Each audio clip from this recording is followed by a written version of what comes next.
Welcome in week 14 edition of the cash process. Thank you guys for tuning in. We need to appreciate the rest of NFL while we have it.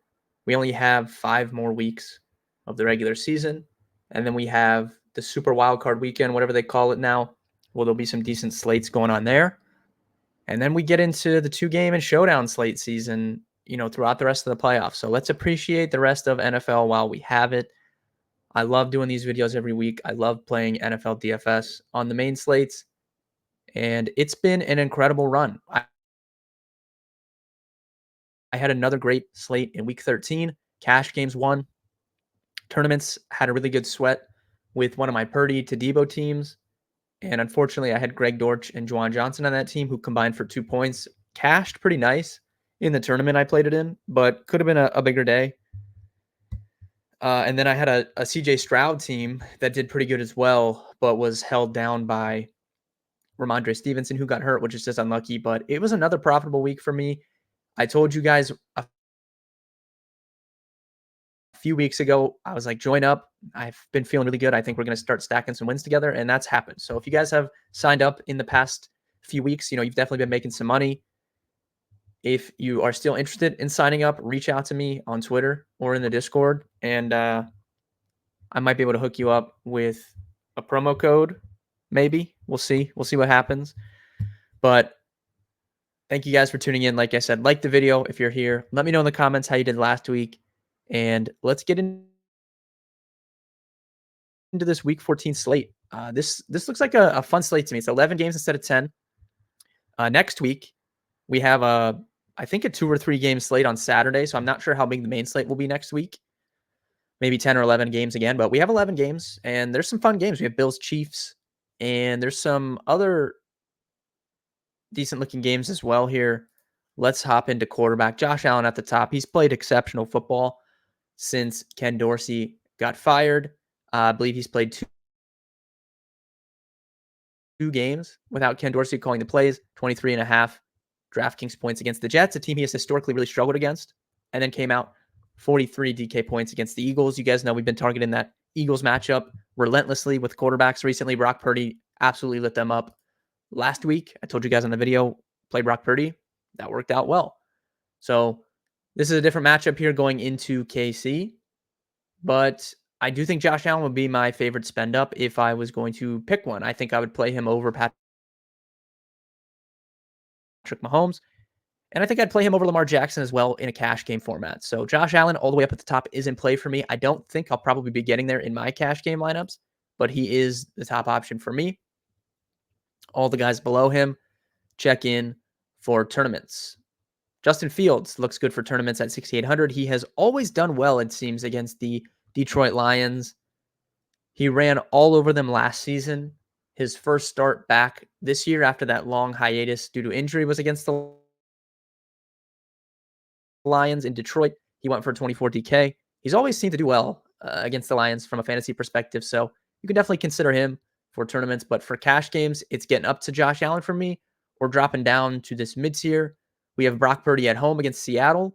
Seattle, tough matchup, I think, for Brock Purdy, especially given how the Seahawks have gotten healthy and they've been playing really, really good football the last few weeks. So, I don't really want to go out of my way to use Purdy here against them at 6,500. But, when they're healthy in terms of Trent Williams, Deebo Samuel, Christian McCaffrey, Brandon Ayuk, George Kittle, when those guys are all healthy, Brock Purdy can be used every single week, especially at home where a lot of his big games have come. He finally puts to rest the home road splits with that 32 against Philly. But look, if you look at this season, 29 at home, 24 when he was hurt at home, 26 at home, 21 at home, 23 at home. So some big games at home for Brock Purdy this year. He is in play for me, but not my favorite option. I think I want to drop down even further. So we have Russell Wilson here against the Chargers. The Chargers have been a horrible defense defending the pass this year. The Patriots are the only team that's been unable to capitalize on that. Bailey Zappi, horrible performance last week. Didn't inspire much confidence. Again, I'm not saying he has anyone to throw to, but, you figure he wants to come out with some fire after they bench Mac Jones for him. Comes out, doesn't score a single point. against the Chargers defense, but Russell Wilson was a popular play last week against Houston. Definitely think he'll be popular again this week. He doesn't have the ceiling, I don't think, that I'm looking for in tournaments. He does have a 30 DraftKings point game this year, and it comes against Washington. So maybe we could see a 30 here against the Chargers, but it's more likely he's going to get you between 16 and 20 DraftKings points, which I think is perfectly fine for cash games. If he's going to be chalky, which I think there's a chance of that, I'll be lower on him in tournaments, but he is in my cash game pool as of right now. And then I like some options below him too. Gardner Minshew here against Cincy and Jacob Browning on the other side of that game. Browning came out, looked great on Monday Night Football. I really, really like. I've been very, very critical of the Bengals coaching staff offensively, Zach Taylor and those guys the last few years. I absolutely love what they did on Monday Night Football. They completely changed their offense, catered it to Jacob Browning. They didn't trot him out there like it was Joe Burrow and make him do Joe Burrow things. They catered that offense to him, and he took advantage of it. He looked like he was in college. No cares in the world, slinging the ball around the yard. Dude, 354 passing yards for Jacob Browning on Monday night with 1 touchdown, and he had a QB sneak as well. So this game, I mean, it only has a 43.5 over under, but this is one of the better games of the week, I would say. Cincy's pass defense has not been good over the last month of the season. So I do think Indianapolis can look to capitalize on that. And I think we could get, a little bit of a shootout here. Now, I haven't gotten a read on the slate yet in terms of where ownership's going to be. I haven't looked at any projections yet. So that could be a popular narrative by the time we get to the weekend, especially given how Jacob Browning played on Monday Night Football. But as just my first look here, looking at the slate, I think Russell Wilson's going to be a popular play, but both Browning and Gardner Minshew are going to be in play for me in this game as well for cash games. And then I will mention Joe Flacco here all the way down at 47. Now, the Browns have not confirmed that he will be the starter next week. I think that it would be coaching malpractice if they go back to Dorian Thompson-Robinson over Joe Flacco. But we just watched Jacob Browning shred the Jacksonville Jaguars pass defense.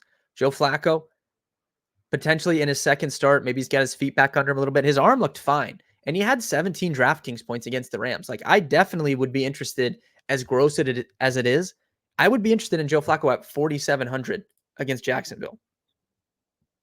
So for me, I'm going to get all the way up to Allen this week, or I'm going to settle down in this mid-tier, whether it be Russ, Minshew, Browning,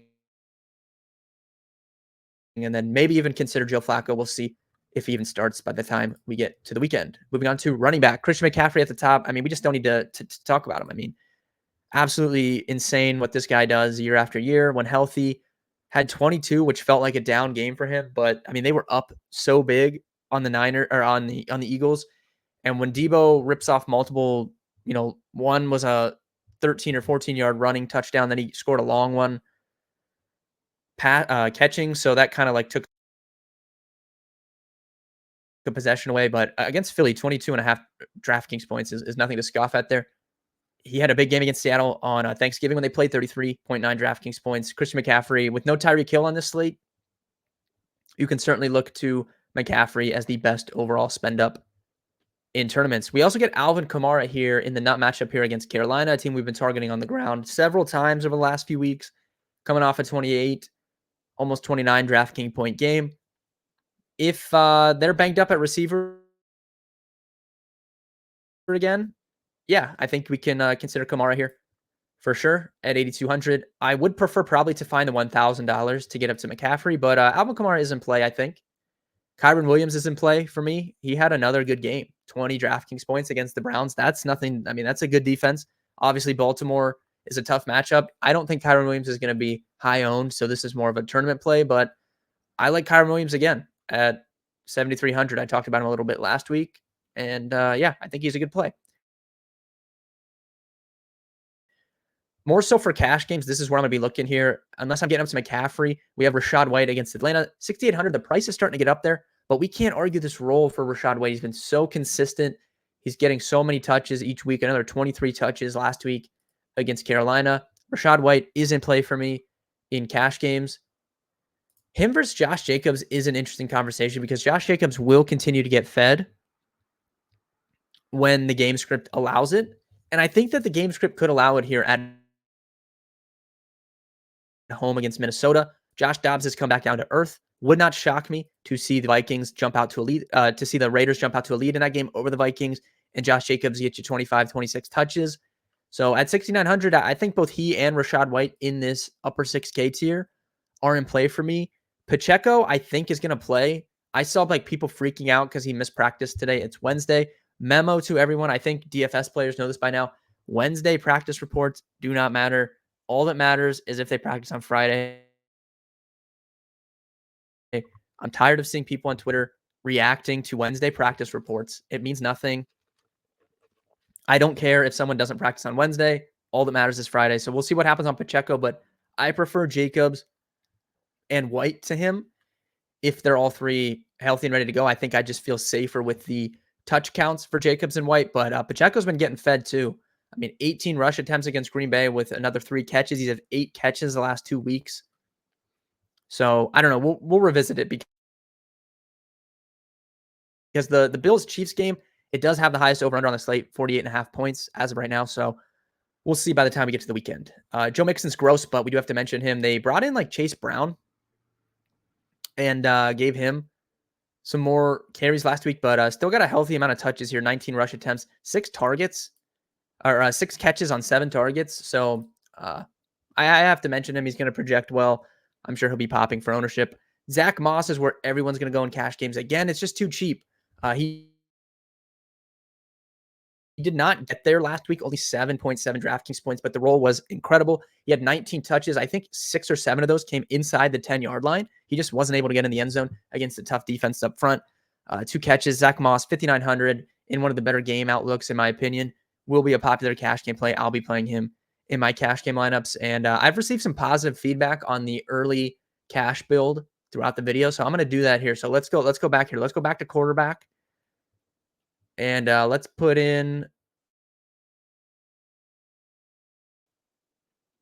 Russell Wilson in the early cash build. Let's put Zach Moss in. Last week's slate was really, really chalky because Zach Moss was so cheap. I don't think that's going to be the case this week.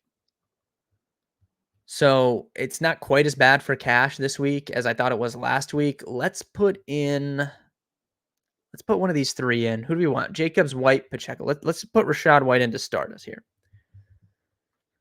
And move on to receiver. So at the top, Steph Diggs, Keenan Allen, Justin Jefferson sounds like he could be back in this game. We also have St. Brown there at 8,200. Mike Evans. Shout out to Mike Evans. You guys know I'm a big fan of Mike Evans. He's a fellow MFAM member, if you guys know what that is. But Mike Evans, 1,000 yards in every single season. He even got there this year despite having not a down, like Baker Mayfield's an okay NFL quarterback. Obviously, it's not the same as having Tom Brady, but he was able to get that even with the quarterback changes here, got that 1,000 yards. I think that's 10 straight seasons to begin his career, which is the first time ever. He's also the only receiver aside from Jerry Rice to ever do it 10 seasons in a row, I believe. So shout out to Mike Evans. Jamar Chase at 7,600 against Indy. This is just too cheap for Jamar Chase. I'm just going to say this flat out. I think that St. Brown, given his volume at 82 against Chicago defense, you would rather attack through the air. I think that's a good play. But, man, this is just too cheap for Jamar Chase. He had a huge game with Browning last week, 34 DK points. There's certain guys, we bet Jamar Chase at plus 240 to score a touchdown on Monday night. Can you guys fathom that? Jamar Chase is arguably the best receiver in football. He should never be plus 240 to score a touchdown. I don't care who's throwing in the ball. So I don't think he should ever be 7,600 on DraftKings either. So Jamar Chase is in play for me. Nico Collins might be a popular play here with Tank Dell out. Had an absolutely monster game last week. 9 for 191 and a touchdown. He also dropped another touchdown, so he could have had 10 for like 202. Like just a monster game for Nico Collins. Tough matchup here against the Jets, but I think both he and Chase are my favorite plays here for cash games. But it's going to be hard for me to ignore Jamar Chase at 76, man. That just seems like too cheap. Michael Pittman is in play for me, and then Josh Downs is going to be in play for me as well. Like I said, you can really attack this Cincy secondary. Even though we have Zach Moss in, this is one of the better environments on the slate, I think, for some potential scoring. Unless there's crazy weather which I don't know. We'll see later on the week. Game is outside, but yeah, both Pittman and Josh Downs are going to be in play for cash games for me this week. Cortland Sutton is going to be a popular play. He was pretty popular last week. Only caught 2 balls, but one of them was a long touchdown. 7 targets. Good matchup here against the Chargers. We'll go ahead and put him in the early cash build. I want to try and put Chase in too, but I don't know. We're going to wait and see. Let's move on down here. Receiver to look in the mid tier. Josh Downs right there at 4,900. Like I could see him going, and I'm just going to plug him in. And then I like Elijah Moore again. I played Elijah Moore in cash last week. Played him on a lot of my tournament teams. The narrative of him with Flacco hit. I mean, he had 12 targets last week, only caught 4 of them, but 12 DraftKings points at a $3,500 salary. That's definitely fine. He also had a few deep looks as well. Assuming Flacco starts, $4,500, you got a $1,000 salary increase, but I like Elijah Moore again. Let's put him in the early cash build. Don't see any other cheap receivers down here. I mean, Noah Brown maybe could get some run with Tank Dell out in terms of his ownership, but I don't love that. Let's see here. No one else is really jumping off the page to me at these cheap price tags. So yeah, I think as of right now, like Jackson Smith and the Jigba, this might be like the cheapest I'd go. I think he's a good play. He continues to ascend in this offense. Obviously, I think that they'll need to throw in this game against San Fran. So 4,100 for JSN looks pretty good. Judy, if you want to play Judy over Sutton, maybe. But I would feel a little bit safer with Sutton for cash games. And then Shakir maybe could be interesting. I'll put Shakir in the maybe cash game tier. We will revisit that as we approach the weekend, but I will put Khalil Shakir in the maybe cash game tier. Tight end, we want to save money here. I mean, Travis Kelce at home. I'm sure Taylor Swift will be there. She's on like a break from her tour or whatever. She was at the Green Bay game. 7,800. It just seems a little too high for me for what he's been doing this season. I think for tournaments, it's completely fine, but I just don't see myself getting up to Kelce in cash this week. Laporte has had a very, very strong role this year. I think he's a good tournament play. Same with Hawkinson and Kittle. For cash, likely at 35 looks interesting to me. With no Mark Andrews, obviously, that's sticking out a little bit. David Njoku at 41, Cole Kmet at 43, Kate Otten at 31, and then Brevin Jordan at 31. Brevin Jordan is probably where I'll go. Pretty decent role for him. He played a far and away season high in terms of snap count last week against the Broncos. So we'll just put Brevin Jordan in the early cash pool. But I'm going to look to save at tight end. I think like likely sticks out. Brevin Jordan, Kate Otten, maybe get up to like a Kmet, but probably that low 3K tiers where I want to settle. And then defense, I mean, look, we're looking to save money here at defense. I think you can use Kansas City's defense at home. Josh Allen is good for like a turnover at some point. I think you could use the Cleveland defense at 3K. So obviously they're going to be up against TJ Beathard here instead of Trevor Lawrence, most likely. But just a note for you guys, the Cleveland defense home and away is a massive difference. They're allowing almost 2 touchdowns less at home this season than they are on the road. Their defense at home this year grades out as one of the literal best defenses in NFL history. If you isolate their home games that they've played, they have been monsters at home. Let's look at the game log here for the defense. At home against Cincinnati, they had 9 DraftKings points. At home against Tennessee, they had 12 DraftKings points. At home against Baltimore, 4. That was a bad game. DTR started. They lost 28-3. At home against San Fran, 6. At home against Arizona, 23. 7 at home again. Most of their bad games have come the last 2 games, 3-1 on the road. They've been very, very good at home. So against TJ Beathard, I think you could use them here. Bills, whoever. We'll just put the Browns in for now and see what that gives. So that gives us 99. So we're going to have some room to upgrade here. So basically, I think we could play either McCaffrey or Chase in this flex spot and upgrade one of these receivers. Might be a situation where we might be able to play both Chase and McCaffrey. Let's see here. Put McCaffrey in. Yeah, I think if we could just move down defense and get some other receivers. So that is looking like what my early cash build will look like. Thank you guys for tuning into the video. Like I said, let me know in the comments how you did last week. Let me know if there's any players you like specifically for this week that I didn't mention on this first look. I appreciate all you guys. Like the video, subscribe to the channel. I go live every single weekday at 3 p.m., giving you guys my betting takes for the day. Obviously, we go live every Sunday morning at 11 a.m. for the last minute stream where I answer all your DFS betting, props, and more questions. Thank you guys for tuning in. Good luck in week 14, and I'll see you guys in week